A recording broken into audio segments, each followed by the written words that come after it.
جو شخص بھی دعوت و تبلیغ کا کام کرتا ہے اسے سب سے پہلے اپنی نیت صحیح کرنی چاہیے کہ میں کس لیے یہ کام کرتا ہوں، یہ اہم چیز ہے۔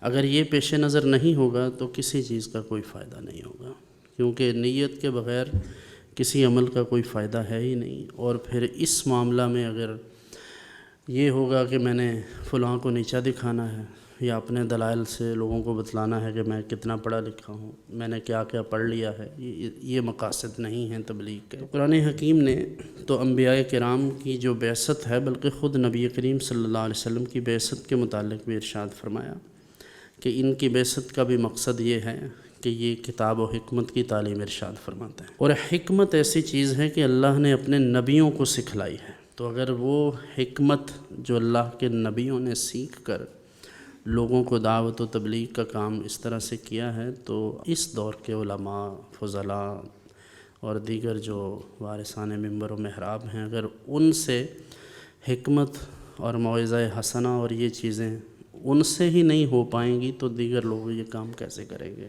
حضرت مصعب بن عمیر رضی اللہ عنہ تشریف لائے تھے، تو انہوں نے آ کر تبلیغ شروع کی باغ میں، تو وہ کافر کا باغ تھا، اس نے کہا کہ یہاں سے چلے جاؤ۔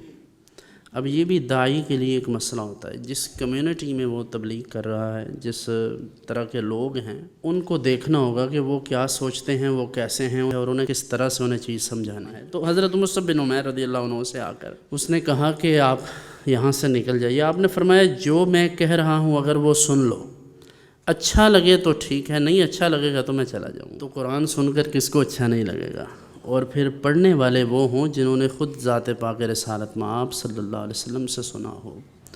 تو انہوں نے چند کلمات طیبات ان کے سامنے تلاوت کیے، تو اس کے بعد اس شخص کے دل پر ایسا اثر ہوا کہ پورے خاندان سمیت مشرف با اسلام ہوا۔ نبی کریم صلی اللہ علیہ وآلہ وسلم کا طرز عمل دیکھیے، حضور کے پاس تمام طبقات کے لوگ آتے رہے۔ رحمت دو عالم صلی اللہ علیہ وسلم نے کبھی کسی کے بارے میں کوئی سخت بات نہیں کی، اور اگر کسی موقع پر کی بھی ہے تو اس طرح کی نہیں ہے کہ جسے دعوت و تبلیغ کا حصہ بنا دیا گیا ہو یا حضور نے اس کی ترغیب دی ہو۔ تو داعی کے دل میں لوگوں کی ہمدردی ہونی چاہیے کہ میں لوگوں کو جو بات بتا رہا ہوں وہ یہ بات سمجھ لیں اور اللہ کے دین کے قریب آ جائیں، نہ یہ کہ ہمارا رویہ دیکھ کے، ہماری گفتگو سن کے، جو ہمارے سخت الفاظ ہیں انہیں سن کر اگلا بندہ سوچے کہ بس یار دوبارہ اتنا نہیں آنا۔ پھر اسی طرح وقت کا تعین بہت ضروری ہے۔ جو جمعہ پڑھاتے ہیں، تقریروں والی کتاب سے تقریر ہرگز نہ کریں۔ قرآن کریم سب سے بنیادی سورس ہے جسے تمام خطباء کو، علماء کو، مدرسین کو، واعظین کو، پیران طریقت کو اور عوامی طبقات کو یکساں طور پر پڑھنا چاہیے۔ ایک رکوع آپ روزانہ قرآن کریم پڑھیں، اس کے ساتھ آپ تھوڑا سا ترجمہ اور جو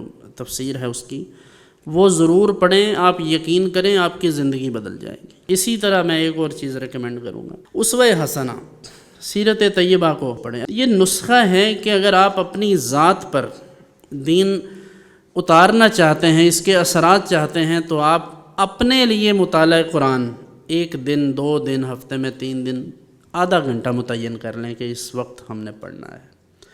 جب آپ کے اوپر یہ چیزیں وارد ہوں گی تو پھر آپ کو اندازہ ہوگا اور اس کے اثرات بھی ظاہر ہوں گے، اور یہ سب سے اہم چیز ہے۔